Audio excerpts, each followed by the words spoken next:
Dans cette vidéo, on va faire le même travail qu'on a fait dans une précédente vidéo pour construire la fonction arc-sinus. Et ici, on va s'intéresser à la fonction arc-cosinus. On va pour cela commencer par rappeler des choses sur la fonction cosinus.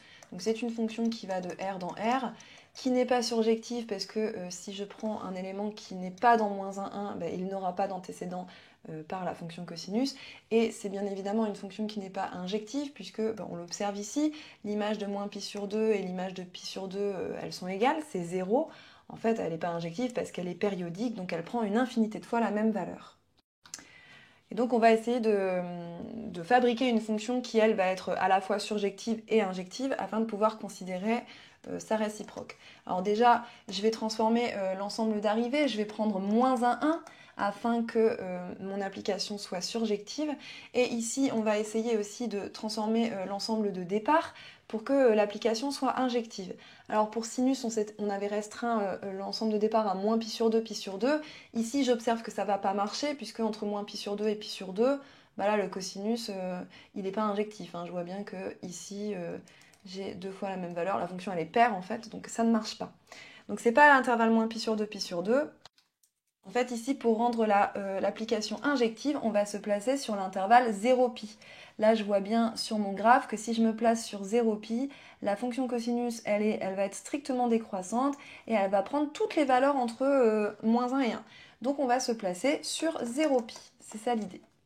Je vais donc considérer la fonction g qui va de 0pi dans -1 à 1 et qui a x associe cosinus x.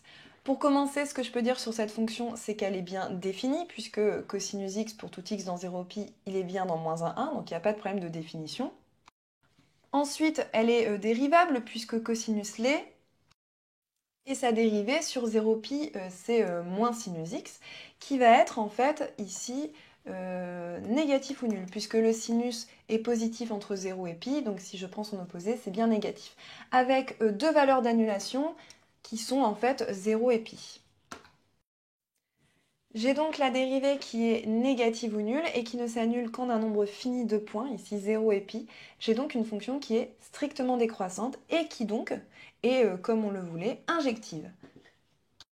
Enfin, elle est continue et d'après le théorème des valeurs intermédiaires, bien tout élément de l'intervalle -1, 1 va posséder un antécédent par cette fonction, parce que l'image de 0 c'est 1 et l'image de pi c'est -1.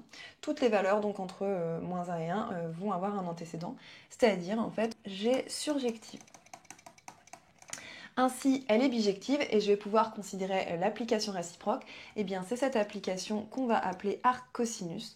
Donc, c'est une application qui va de -1 à 1 dans 0pi et qui a un élément x de -1 à 1, associe en fait l'unique antécédent par la fonction cosinus qui se trouve dans l'intervalle 0pi.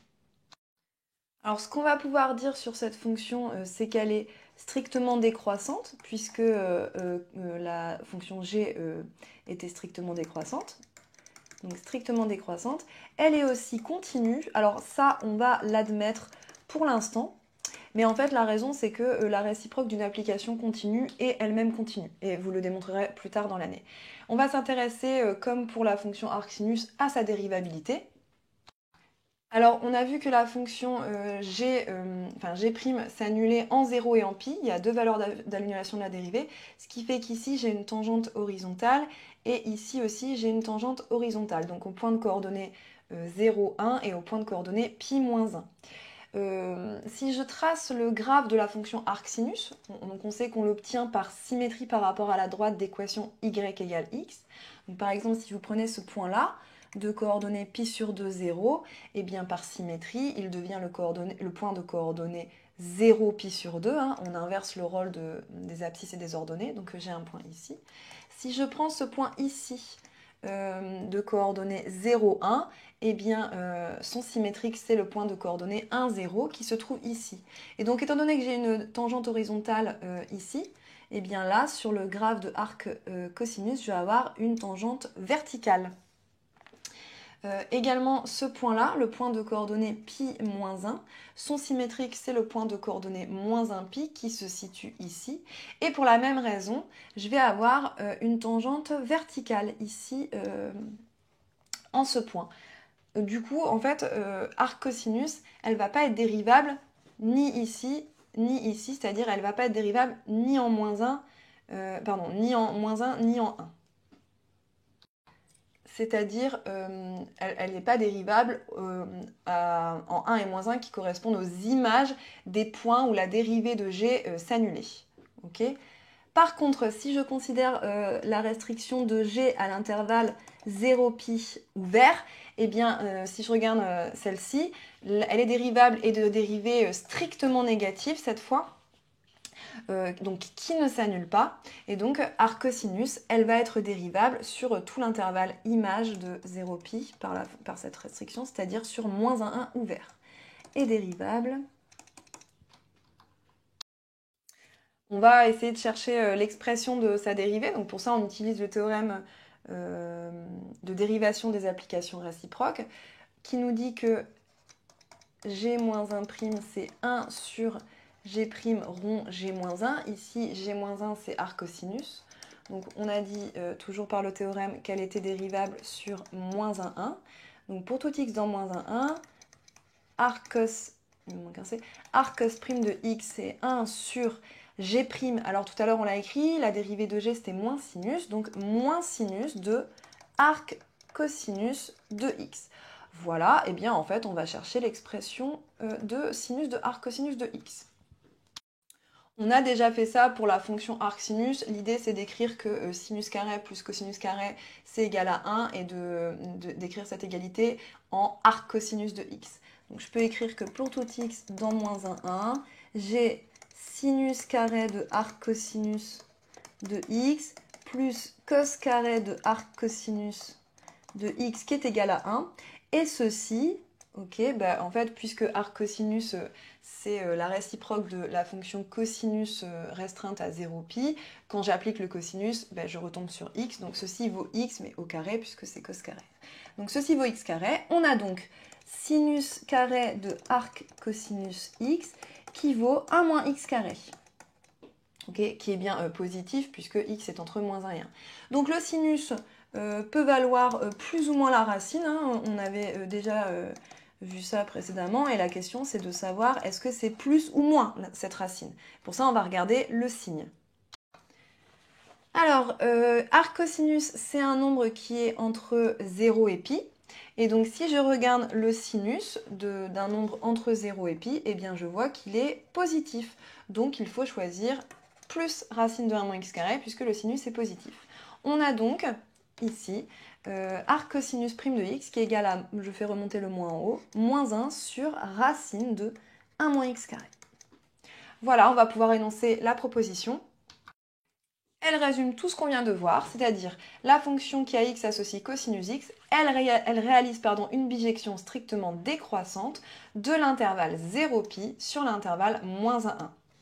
Sa réciproque, c'est la fonction arc cosinus, qui va donc de moins 1 dans 0π et qui a un élément de moins 1 associe l'unique antécédent par la fonction cosinus qui se trouve dans 0π. Elle est strictement décroissante, elle est continue, elle est dérivable sur moins 1 ouvert, et la dérivée c'est moins 1 sur racine de 1 moins x carré.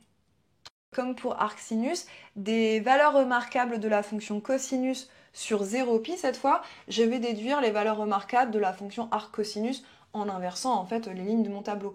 Par exemple, si je prends θ égale 2π sur 3, je sais que le cosinus vaut moins 1/2, donc si je prends x égale moins 1/2, arc cosinus de x vaut 2π sur 3. Je vais terminer cette vidéo avec le cercle trigo en essayant de comprendre en fait ce que c'est, où est-ce qu'on lit arc cosinus de x sur le cercle trigo. Bien, quand vous prenez un x entre moins 1 et 1, qu'est-ce que c'est arc cosinus de x? C'est l'angle dont le cosinus vaut x. Donc ici, quel est l'angle dont le cosinus vaut x? Là déjà dans le cercle il y en a deux, en fait il y en a une infinité, tous ceux qui sont aussi congrus à ces angles modulo 2π, mais arc cosinus associe le nombre dont le cosinus vaut x, l'angle dont le cosinus vaut x, qui se situe entre 0 et pi, c'est-à-dire ici cet angle-là.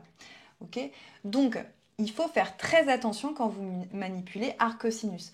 Par exemple, Si vous devez résoudre cosinus θ égale n'importe quoi entre moins 1 et 1, par exemple 0,7, vous ne pouvez pas en déduire que θ, c'est arc cosinus de 0,7.